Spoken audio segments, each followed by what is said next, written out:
Selamat pagi, Bu. Ada yang bisa saya bantu di bidang praktek bundaku? Jadi gini Bu, saya ingin tahu tentang KB, terus saya tuh ingin milih KB yang minim resikonya. Kira-kira apa ya Bu? Oh gitu. Kalau gitu, saya akan jelasin ke Ibu apa itu KB dan jenisnya ya, Bu ya. Nah, sekarang saya akan menjelaskan jenis KB, fungsi dan resikonya ya, Bun. Di sini, yang pertama itu ada KB AKDR atau alat kontrasepsi dalam rahim. Yang kedua ada pil. Yang ketiga itu ada suntik 3 bulan. Yang keempat itu ada suntik bulanan. Yang kelima ada AKBK. Yang keenam ada kontrasepsi mantap pria atau wanita. Yang ketujuh ada kondom. Dan yang terakhir ada MOL. Kita mulai dari yang pertama yaitu AKDR. AKDR itu adalah alat kontrasepsi dalam rahim. Biasanya alat ini kecil yang dipasang di dalam rahim dan sangat efektif dan aman. Lalu bisa dicabut kapan saja yang Ibu inginkan. Biasanya ini bekerja hingga 10 tahun tergantung jenisnya ya, Bu. Nah, dapat menambah perdarahan menstruasi atau menyebabkan kram, tetapi ini tidak melindungi dari HIV atau IMS. Nah, di sini pula ada yang tidak bisa memakai AKDR atau alat kontrasepsi dalam rahim, yaitu diantaranya kemungkinan ibu hamil, yang kedua itu baru saja melahirkan 2-28 hari pasca persalinan, yang ketiga itu memiliki resiko IMS dan termasuk HIV, yang keempat ada menstruasi yang tidak biasa, yang kelima infeksi atau masalah dengan organ kewanitaan diantaranya IMS atau penyakit radang panggul dalam 3 bulan terakhir, HIV atau AIDS, dan infeksi setelah melahirkan atau keguguran, serta kanker pada organ kewanitaan atau TB panggul. Nah, di sini ada kemungkinan efek samping atau resiko yang bisa Ibu rasakan. Biasanya efek sampingnya tidak terlalu berbahaya. Nah, tapi setelah pemasangan biasanya ada kram yang dapat terjadi beberapa hari, serta flek dalam beberapa minggu. Nah, efek samping lainnya biasanya haid lebih lama dan lebih banyak, ada bercak dan flek di antara masa haid, lalu terjadi kram atau nyeri selama haid. Nah, hal yang terjadi ketika pemasangan alat kontrasepsi dalam rahim, yaitu biasanya pertama itu pemeriksaan panggul, kedua itu membersihkan vagina dan mulut rahim, dan yang ketiga itu baru memasang alat kontrasepsi dalam rahim. Nah, biasanya setelah pemasangan itu mungkin terasa sakit pada saat pemasangan.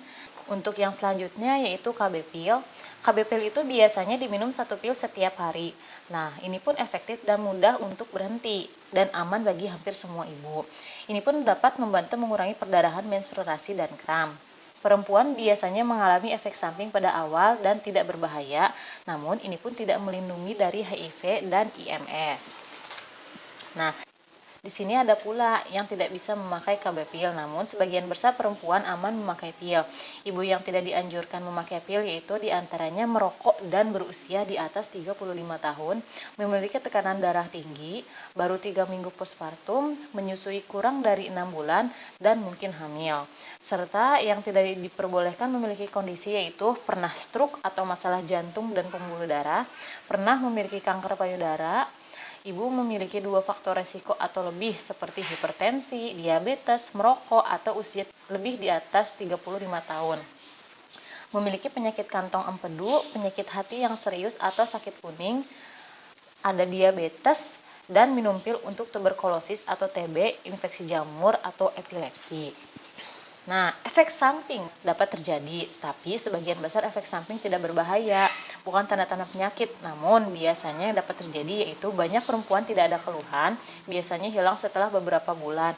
Dan yang paling umum yang bisa dirasakan yaitu mual, bercak atau flek di antara masa haid, sakit kepala ringan, payudara nyeri, berat badan sedikit naik ataupun turun, tergantung hormon. Cara memakai KB pil yaitu meminum setiap hari di waktu yang sama. Nah, jika ibu lupa minum pil, jangan lupa ibu harus langsung segera meminum pil kembali. Lalu di hari berikutnya dijadwalkan dengan jam yang sama, dan untuk hari berikutnya mengikuti jam yang telah ditentukan di hari terakhir saat terlewati. Namun, ada hal yang perlu diingat setelah memakai KB pil. Biasanya minum 1 pil setiap hari. Jika lupa, ibu bisa hamil karena ini dapat melindungi hanya dalam 24 jam. Nah, efek samping adalah biasanya pada umumnya tidak berbahaya. Kalau misalnya ibu merasakan efek samping yang sangat berbahaya atau mengganggu, ibu bisa kembali ke sini. Nah, Selanjutnya di sini ada suntik 3 bulan. Nah, suntik 3 bulan ini biasanya satu suntikan setiap 3 bulan. Ini pun sangat efektif, mudah berhenti tapi perlu waktu untuk dapat hamil setelah berhenti penyuntikan. Biasanya ini aman bagi hampir semua ibu, merubah haid bulanan dan tidak melindungi terhadap IMS atau HIV.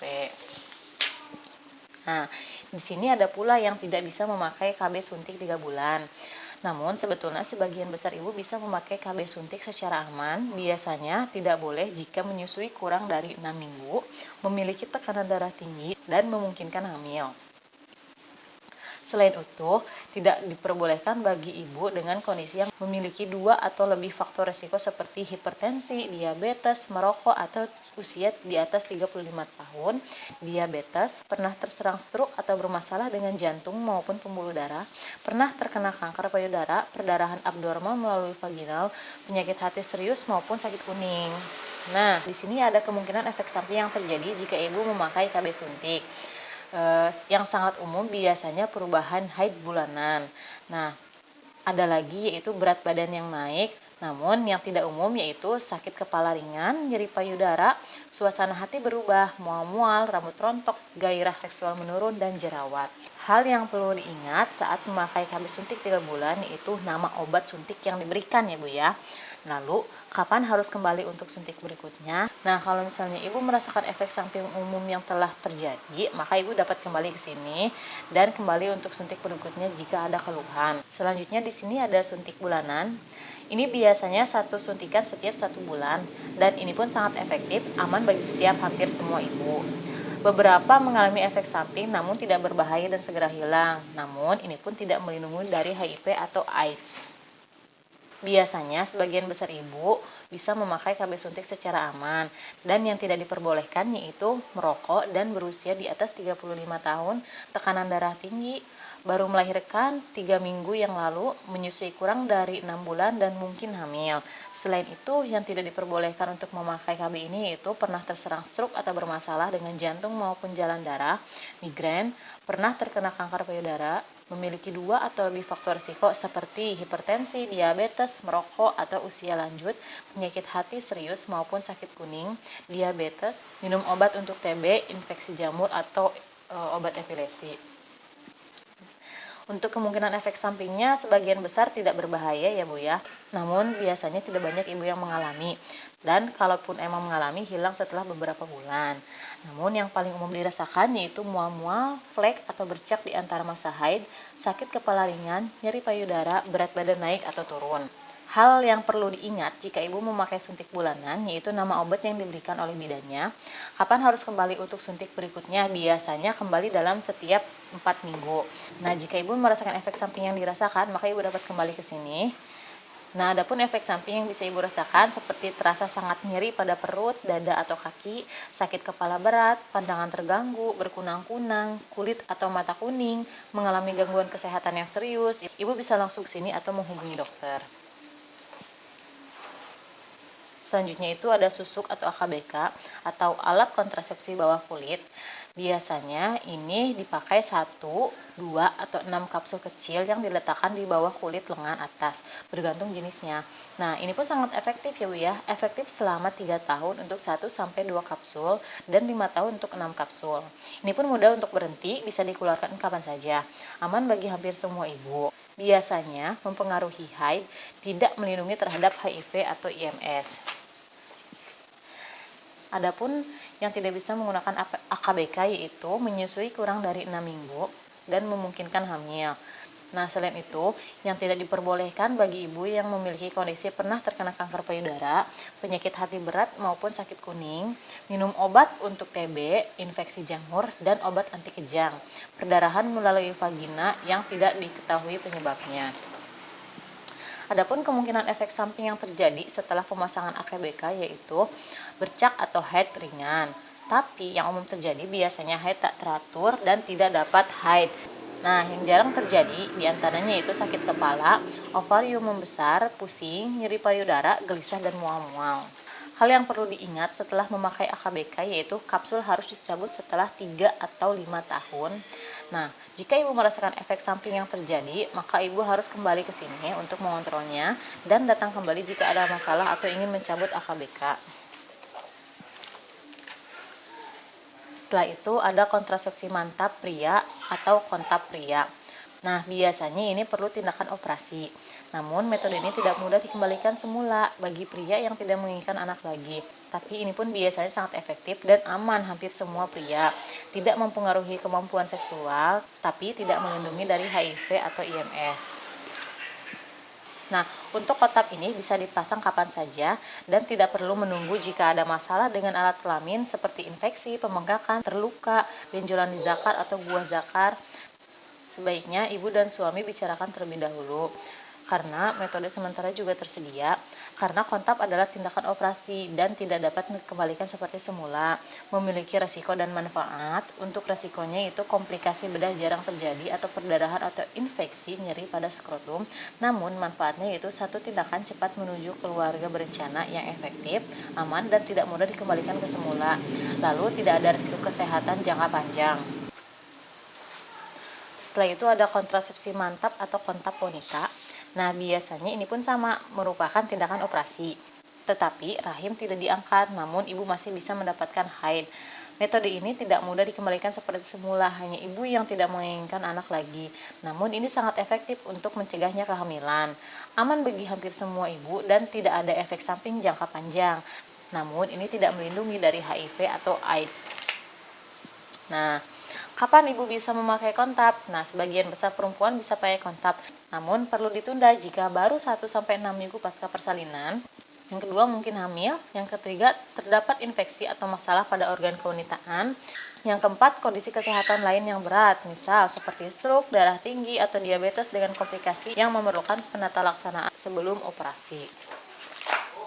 Nah, ini pun sama, sebelum ibu dan suami memutuskan, maka diskusikanlah terlebih dahulu, karena masih banyak kontrasepsi yang tersedia. Selanjutnya itu ada kondom. Nah, kondom ini mencegah kehamilan dan IMS termasuk HIV. Ini pun sangat efektif bila digunakan setiap kali bersenggama.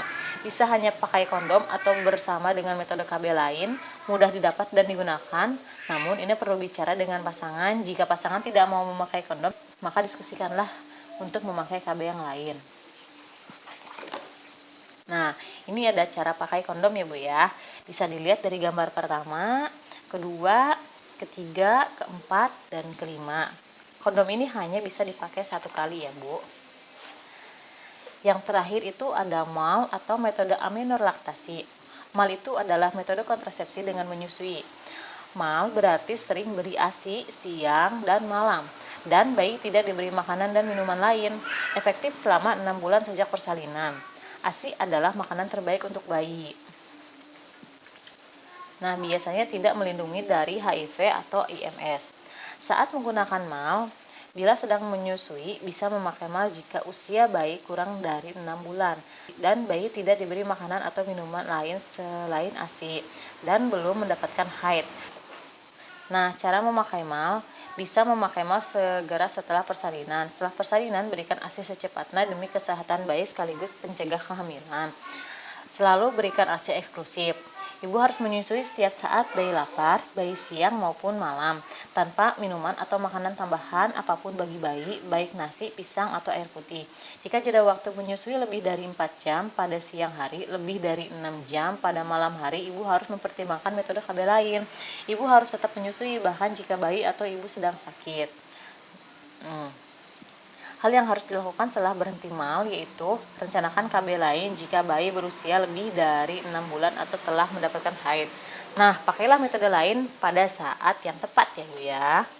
Nah, mungkin ini yang bisa saya sampaikan untuk berbagai macam jenis KB, fungsi, dan resikonya. Ibu bisa diskusikan bersama suami untuk langkah selanjutnya, ibu dan suami akan memakai KB apa. Untuk waktunya terima kasih banyak Ibu.